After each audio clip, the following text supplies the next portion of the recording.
The new engines looked very smart. One was called Sir Handel, and the other Peter Sam. "Oh, what a small shed," grumbled Sir Handel. "This won't do at all." "I think it's nice," said Peter Sam. "Huh!" grunted Sir Handel. "What's that rubbish?"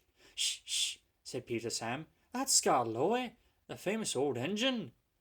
"I'm sorry, Skarloey," he whispered. "Sir Handel's upset now, but he's quite nice, really." Skarloey felt sorry for Peter Sam. "Now, Sir Handel," said the fireman next morning, "we'll get you ready." "I'm tired," he yawned. "Let Peter Sam go, he'd love it." "No," said the fireman. "Owner's orders. You're first." "Oh, well," said Sir Handel sulkily. "I suppose I must." When his driver arrived, Sir Handel puffed away to fetch the coaches. "Oh, whatever next?" he snorted. "Those aren't coaches, they're cattle trucks." "Ooh!" screamed Agnes, Ruth, Lucy, Jemima, and Beatrice. "What a horrid engine!" "It's not what I'm used to," clanked Sir Handel rebelliously, making for the station. He rolled to the platform just as Gordon arrived. "Hello," he said. "Who are you?" "I'm Gordon. Who are you?" "I'm Sir Handel. Yes, I've heard of you. You're an express engine, I believe."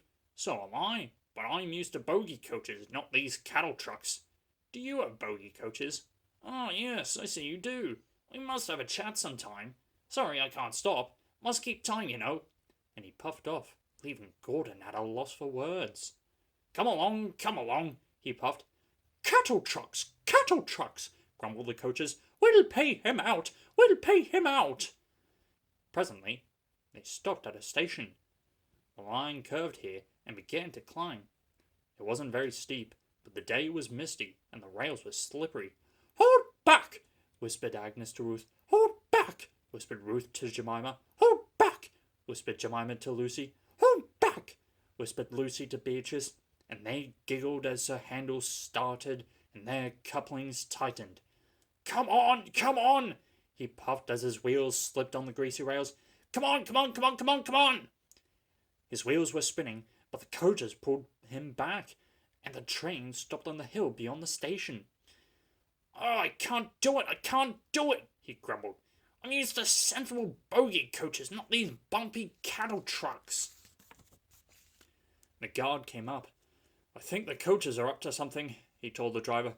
So they decided to bring the train down again to a level piece of line, to give Sir Handel a good start.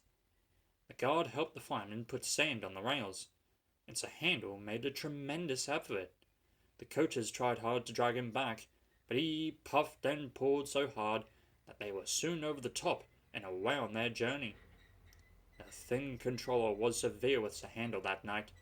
"You are a troublesome engine," he said. "You are rude, conceited, and too much big for your wheels. Next time I shall punish you severely." Sir Handel was impressed, and behaved well for several days. Then, one morning, he took the train to the top station. He was cross. It was Peter Sam's turn, but the thin controller had made him go instead. "We'll leave the coaches here," said his driver, "and fetch some trucks from the quarry." "Trucks!" snorted Sir Handel. "Trucks!" "Yes," said his driver repeatedly. "Trucks." Sir Handel jerked forward. "I won't," he muttered. "So there!" He lurched, bumped, and stopped. His driver and fireman got out. "Told you," said Sir Handel triumphantly. He had pushed the rails apart and settled down between them. They telephoned the thin controller. He came up at once with Peter Sam and brought some workmen and a truck. Then he and the fireman took Peter Sam home with the coaches, while the driver and the workmen put Sir Handel back on the rails. Sir Handel did not feel so pleased with himself when he crawled home and found the thin controller waiting for him. "You are a very naughty engine," he said sternly. "You will stay in the shed till I can trust you to behave."